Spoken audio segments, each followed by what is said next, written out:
Pemirsa, jangan lupa subscribe channel YouTube Official UTV, like dan bunyikan lonceng notifikasi Anda.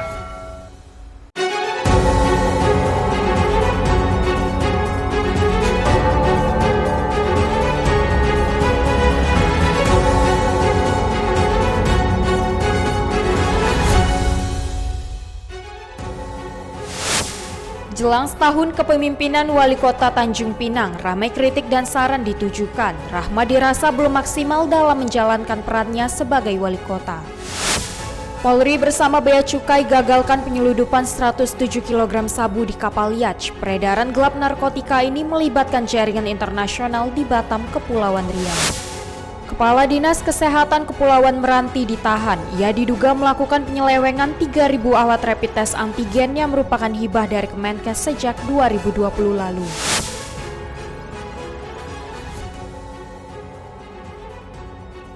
Halo pemirsa, kita berjumpa dalam program Yunus. Program ini memberikan informasi bermakna kepada Anda mengenai sejumlah peristiwa menarik di tanah air. Bersama saya, Yoli Andini, inilah Yunus lengkapnya. Komisi Pemberantasan Korupsi menjadwalkan pemeriksaan terhadap Gubernur DKI Jakarta Anies Baswedan pada Selasa 21 September. Gubernur DKI Jakarta Anies Baswedan memenuhi panggilan KPK pada Selasa 21 September pagi tadi. Dalam agenda jadwal pemeriksaan tersebut, penyidik KPK juga mengundang Ketua DPRD DKI Jakarta Prasetyo Edy Marsudi. Pada pagi hari ini, saya memenuhi undangan untuk memberikan keterangan dan sebagai warga negara yang ingin ikut serta di dalam memastikan tata kelola pemerintahan berjalan dengan baik, maka saya datang memenuhi panggilan tersebut.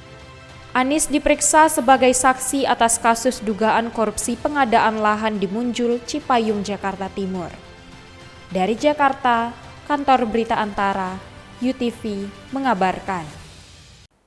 Polri bersama Bea Cukai gagalkan penyeludupan 107 kg sabu di kapal yacht. Peredaran gelap narkotika ini melibatkan jaringan internasional di Batam, Kepulauan Riau.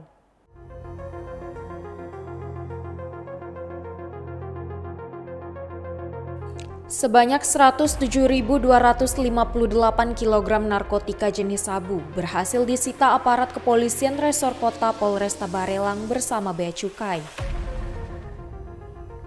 Barang haram tersebut disita dari 5 tersangka di perairan Pulau Putri.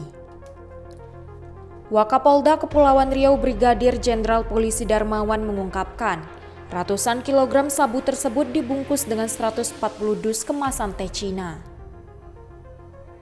Sindikat internasional ini menggunakan modus baru, yakni berpura-pura menjadi pemancing dengan menggunakan kapal mewah. Penggunaan kapal mewah dilakukan untuk menghilangkan kecurigaan petugas terhadap adanya barang terlarang pada kapal tersebut. Tim dari gabungan Polresta Barelang bersama Bea Cukai ini sudah melakukan penangkapan sebanyak 107, kilogram. Ini kalau dirupiahkan 128 miliar, barang bukti satu speedboat itu. Modusnya mereka ini menjemput barang dari Malaysia yang akan dikirim ke Kalimantan. Di tengah perjalanan kita dapat informasi, akhirnya kita bisa tangkap. Sabu seberat 107.258 kg ini diperkirakan memiliki harga kotor senilai 128 miliar rupiah. Saat ini kepolisian masih memburu satu tersangka lain berinisial CB. Para tersangka ini nantinya terancam hukuman mati. Dari Batam, Kepulauan Riau, Kantor Berita Antara, Alamuddin, UTV, mengabarkan. Tim SAR gabungan akhirnya menemukan seorang anak buah kapal yang ikut hanyut dan tenggelam pada peristiwa karamnya KLM Tirta Mulia di Batam, Kepulauan Riau kemarin.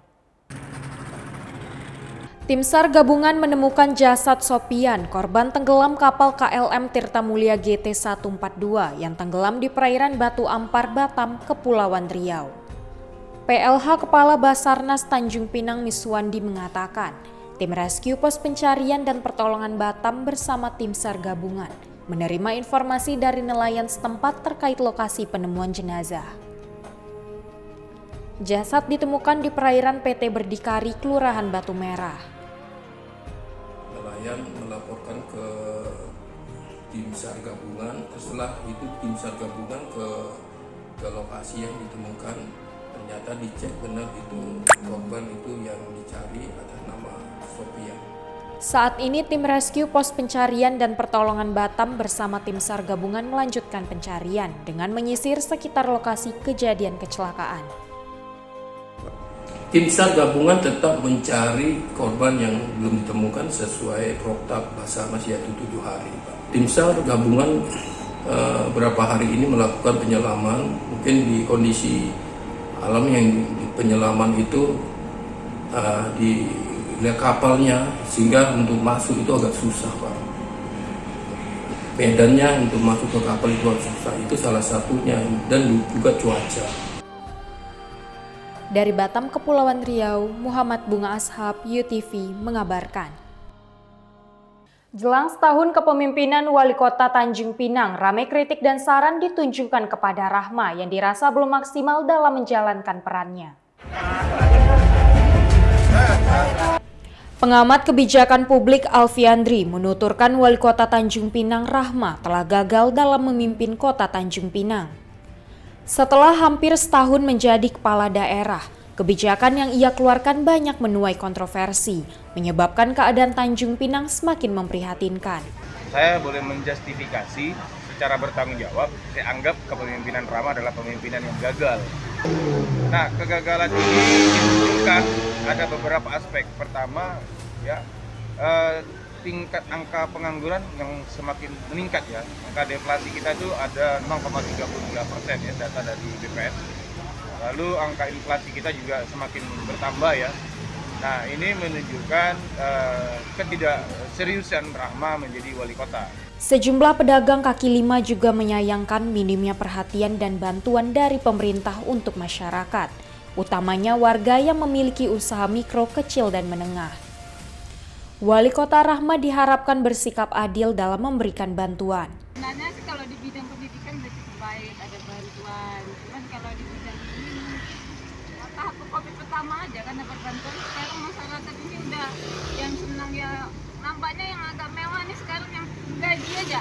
Kalau yang perdagangan ini macamnya kalau terpuruk sekali. Nggak ada bantuan sama sekali ya. Semakin berat Bu ya? Iya, kalau maunya kan bantuan ini, gratisan ini Merata? Iya, merata. Ini kan nggak dipilih-pilih mana. Jatah UMKM kan gitu kan, nggak semuanya dapat. Bantuin orang-orang dagang lah, dana itu kan. Jualan. Dan sekarang nih kondisi kan jual gini kan. Saat dimintai keterangan untuk merespon berbagai kekecewaan itu, Wali Kota Tanjung Pinang Rahma memilih bungkam dan enggan berkomentar banyak. Ibu, izin Bu, boleh bentar Bu? Bu, ini kan besok kan udah genap setahun nih Bu menjabat, bagaimana Bu? Besok saya umumkan ke sektorialnya ya. Biar sistematis. Bu, tapi dikit Bu, kan sejauh ini masih ada yang kecewa nih Bu soal kepemimpinan. Sekarang gimana Bu? Bu, dikit Bu, ini kan tapi sekarang masih banyak yang kecewa Bu. Bagaimana Bu?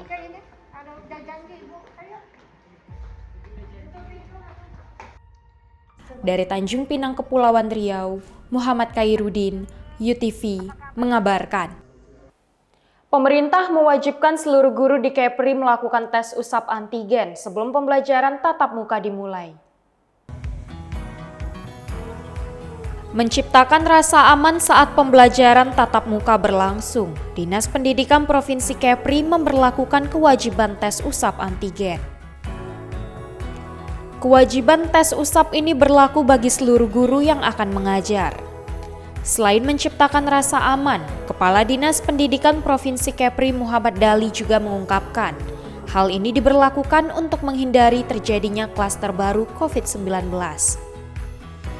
Kita akan siapkan ada satgas kelas, bahkan dari SKB 4 Menteri itu ada beberapa hal yang kita tambahkan untuk memantapkan kesiapan. Namun sampai dengan saat ini pelaksanaan pembelajaran tatap muka di Kepri belum bisa dilaksanakan, dikarenakan pemerintah daerah masih harus menunggu arahan dari pemerintah pusat. Meskipun Provinsi Kepulauan Riau masih pada level 3 dalam penerapan PPKM, ia mengaku optimis pada awal bulan Oktober mendatang pembelajaran tatap muka dapat terlaksana. Sementara itu persiapan telah dilakukan untuk menyambut pembelajaran tatap muka. Dimulai dari mengisi daftar isian di Dapodik, itu sudah seluruh satuan pendidikan sudah mengisinya. Juga diverifikasi bagi sekolah-sekolah yang layak untuk pembelajaran tatap muka. Namun esensinya SKB 4 Menteri itu tetap mengisyaratkan pembelajaran tatap muka terbatas. Nah, terbatas tentu harapan kita kepada satuan pendidikan yang sudah mempersiapkan ini jangan sampai melebihi 50% pembelajaran tatap muka yang disiapkan itu. Ia juga meminta para wali murid agar bersabar menunggu kebijakan pembelajaran tatap muka berlaku. Sebab diperlukan persiapan yang matang sebelum akhirnya PTM dilaksanakan. Dari Tanjung Pinang, Kepulauan Riau, Engesti Pedro, UTV mengabarkan. Kepala Dinas Kesehatan Kepulauan Meranti ditahan. Ia diduga melakukan penyelewengan 3.000 alat rapid test antigen yang merupakan hibah dari Kemenkes sejak 2020 lalu. Kepala Dinas Kesehatan Kepulauan Meranti MH ditahan Direktorat Kriminal Khusus Polda Riau atas kasus korupsi alat rapid test antigen. Ia diduga telah melakukan penyelewengan terhadap 3.000 alat rapid test antigen. Alat tes usap antigen tersebut merupakan hibah dari Kementerian Kesehatan sejak 2020 lalu. Namun MH tidak melaporkan hibah alat tes ke Pengelolaan Keuangan dan Aset Provinsi Riau. Sehingga ia membuat laporan palsu terkait penggunaan alat rapid test antigen tersebut. MH mengalihkan pemanfaatan alat dan menarik tarif sebesar Rp150.000 kepada masyarakat. Dan hasil upah antigen tersebut digunakan untuk kepentingan pribadi dengan total dana masuk sebesar Rp98 juta. Bersangkutan mengkomersilkan satu rapid test ini dengan menarik dana dari masyarakat Rp150.000 rata-ratanya, bahkan ada yang lebih. Dan kemudian juga untuk menutup itu membuat laporan yang palsu bahwa seakan-akan itu sudah diberikan kepada masyarakat, tapi ternyata setelah kita cek masyarakatnya yang bersangkutan tidak pernah melaksanakan kegiatan rapid test.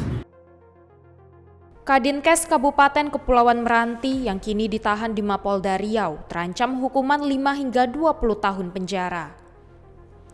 Sementara Polda Riau saat ini masih menyelidiki keterlibatan pihak lainnya dalam aksi penyelewengan hibah rapid test antigen dari Kemenkes tersebut. Dari Pekanbaru Riau, Kantor Berita Antara, UTV mengabarkan. Seorang residivis ditahan lantaran diduga memiliki dan juga mengedarkan narkotika jenis sabu. Ia dibekuk Satuan Reserse Narkoba Polres Tanjung Pinang di depan Kafe Puncak, Tanjung Pinang, Kepulauan Riau. Seorang residivis tertangkap tangan membawa 2 paket sabu dengan berat 2,28 gram. Ia dibekuk Satuan Reserse Narkoba Polres Tanjung Pinang di kawasan Kafe Puncak, Kelurahan Bukit Cermin, Tanjung Pinang Barat, Tanjung Pinang, Kepulauan Riau. Kasubag Humas Polres Tanjung Pinang Ibtu Suprihadi mengatakan, penangkapan itu bermula saat pihaknya mendapatkan laporan dari masyarakat. Masyarakat menyampaikan adanya sosok mencurigakan. Lakukan penggeledahan di TKP itu di halaman gedung yang beruntuk paving. Di situ ketemu 2 paket sabu yang diakui oleh orang tersebut memang miliknya dengan berat kurang lebih 2,28 gram, kurang lebih 2,28 gram sabu. Pihak kepolisian menduga pelaku yang berinisial IJP merupakan seorang pengedar. Dari tangan pelaku, polisi juga mengamankan 1 unit telepon genggam yang sempat dibuang. Sebelumnya, IJP sempat mendekam di penjara dengan kasus yang sama dan baru saja bebas sebulan yang lalu. Orang tersebut pernah 2 kali masuk dalam kasus yang sama, yaitu di 2014 dan 2016. Untuk di 2016 ini dia kena putusan 6 tahun 3 bulan, dan ditangkap kemarin itu baru bebas sekitar 1 bulan. Atas perbuatannya, IJP dijerat pasal 114 ayat 1 dan atau pasal 112 ayat 1 Undang-Undang Nomor 35 Tahun 2009 tentang narkotika dengan ancaman pidana paling singkat 5 tahun penjara. Dari Tanjung Pinang, Kepulauan Riau, Muhammad Khairuddin, UTV mengabarkan. Sebanyak 1.083 unit kendaraan dinas pemerintah Kabupaten Natuna, Kepulauan Riau menunggak pajak kendaraan bermotor. Angka kerugian akibat tunggakan itu mencapai setengah miliar rupiah. Berdasarkan data unit pelaksana teknis pengelolaan pendapatan daerah Natuna, terdapat 1.083 kendaraan plat merah yang belum dibayarkan pajak kendaraan bermotornya. Tunggakan terdiri dari kendaraan roda 2 dan roda 4, dengan rincian 916 motor, kemudian 167 mobil, serta pickup bus dan juga truk. Menurut Kepala Seksi Penagihan Pembukuan dan Pelaporan UPT PPD Kabupaten Natuna Muhammad Yusuf, terdapat kendala untuk membayarkan pajak kendaraan dinas tersebut. Dikarenakan adanya BPKB kendaraan yang hilang di bagian Badan Pengelolaan Keuangan dan Aset Daerah. Dan juga beberapa kendaraan diketahui telah mangkrak namun tidak dilaporkan ke dinas terkait. Namun akibatnya saat ini angka tunggakan pajak kendaraan yang belum dibayarkan mencapai 782 juta rupiah dengan jangka waktu tunggakan dari 1 hingga 14 tahun. BPKB tidak ada atau hilang gitu, sehingga mereka tidak bisa melakukan perpanjangan SNK. Nah, kalau perpanjangan SNK tidak bisa dilakukan, otomatis kan pajak tetap tidak bisa dibayarkan, Mas. Ada yang kendaraan itu udah 14 tahun ya nunggak pajak, ada yang 13 tahun, mulai dari 14 tahun lah, Mas, yang paling lama itu kendaraan yang menunggak itu. Kalau total tunggakan pajak itu ada sekitar 782 juta sekian. Sementara itu, PLT Kepala Badan Pengelolaan Keuangan dan Aset Daerah Natuna Suryanto mengatakan, tunggakan pajak bukan menjadi tanggung jawab BPKAD. Sebab, Pemkab Natuna telah mengalokasikan anggaran untuk pembayaran pajak kepada setiap OPD. Kalau untuk tahun ini udah berapa kali kami suratin ke OPD kendalanya. Mungkin karena sudah ada surat dari Samsat ini, karena secara pengelolaan itu sebenarnya kan tugas untuk pembayaran BMD ini kan bukan ada di BPKD sebenarnya. Karena ketika barang sudah status penggunanya berada di OPD, tentu itu menjadi tanggung jawab pengguna barangnya masing-masing. Dari Natuna, Kepulauan Riau, Muhammad Nurman, UTV mengabarkan. Terima kasih telah menyaksikan informasi yang kami sajikan. Tetap saksikan Unews selanjutnya. Salam sehat, sampai jumpa.